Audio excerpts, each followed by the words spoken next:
Somebody should tell us right at the start of our lives that we're dying. And we might live life to the limit, every minute of every day. Do what I say.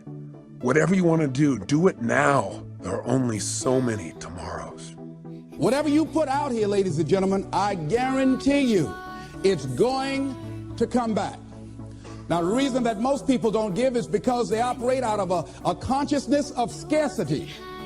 They don't believe that there's enough to go around. They can't see themselves having the capacity to give. They don't believe that they have anything to offer. In all of our lives, we're either warnings or examples. And life is meant to be a happy, to be a joy, to appreciate the little things as well as the big things. Appreciate one another, to be givers, to be lovers of life. I say to you that if you're driven by anything other than your love and your spirit and your desire to contribute, your desire to grow and expand, if you're driven by your need to please others, if you're driven by your fear, if you're driven by your past, maybe it's time to free yourself. And the way to do it is decide. Decide consciously what you want your life to be about. See, I believe that all of us have some work to do. I strongly believe that each one of us showed up to do something, that each one of us showed up to contribute something to life.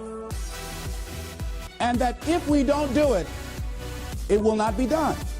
Decide consciously what's the purpose of your life. Something simple, something you can live every single day.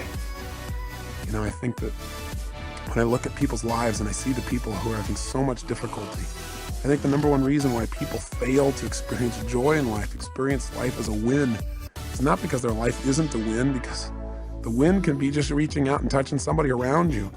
The win can be just telling somebody that you love them. The win can be taking care of your body.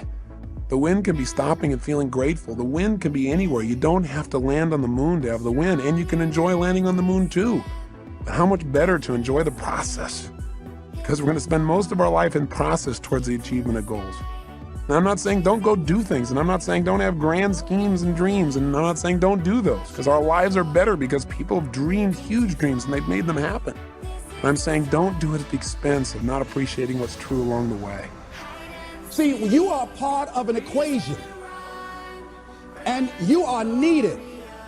Part of why we should begin to look at how we give up our lives, that we've got to begin to see what is it that I'm supposed to do? What is my life worth? And then give ourselves to that. Because as we do that, ladies and gentlemen, I guarantee you, as you begin to take on this new era that we're in, if you decide that I'm going to begin to start living life generously, I'm going to start giving more of myself, I'm going to start putting out more, contributing more to life, here's what's going to happen, ladies and gentlemen. I guarantee you that life will take on a whole new meaning for you. I guarantee you that as you begin to give more of yourself in your work, give more of yourself in your marriage, give more of yourself in your relationships with your families and friends, give more of yourself to your talent, to your vocation, to your job or your business, as you begin to set high standards for giving that which you have been given to share in the universe, I guarantee you that life takes on a whole new dimension, that you'll be happier. You have a greater sense of happiness and fulfillment in life. Now, that doesn't mean you're not going to have some challenges.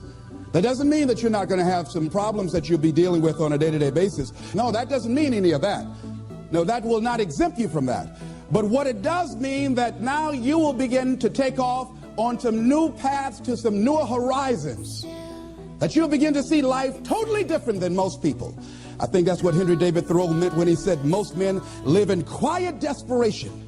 That most of us go through life because we're not using that which we've been given, that we are punished, that we're going through life getting up in the morning with no reason to get up. See, once you find out your purpose in life, and once you decide that you're going to live a life of sharing and giving and contributing to life, you don't need an alarm clock to get up.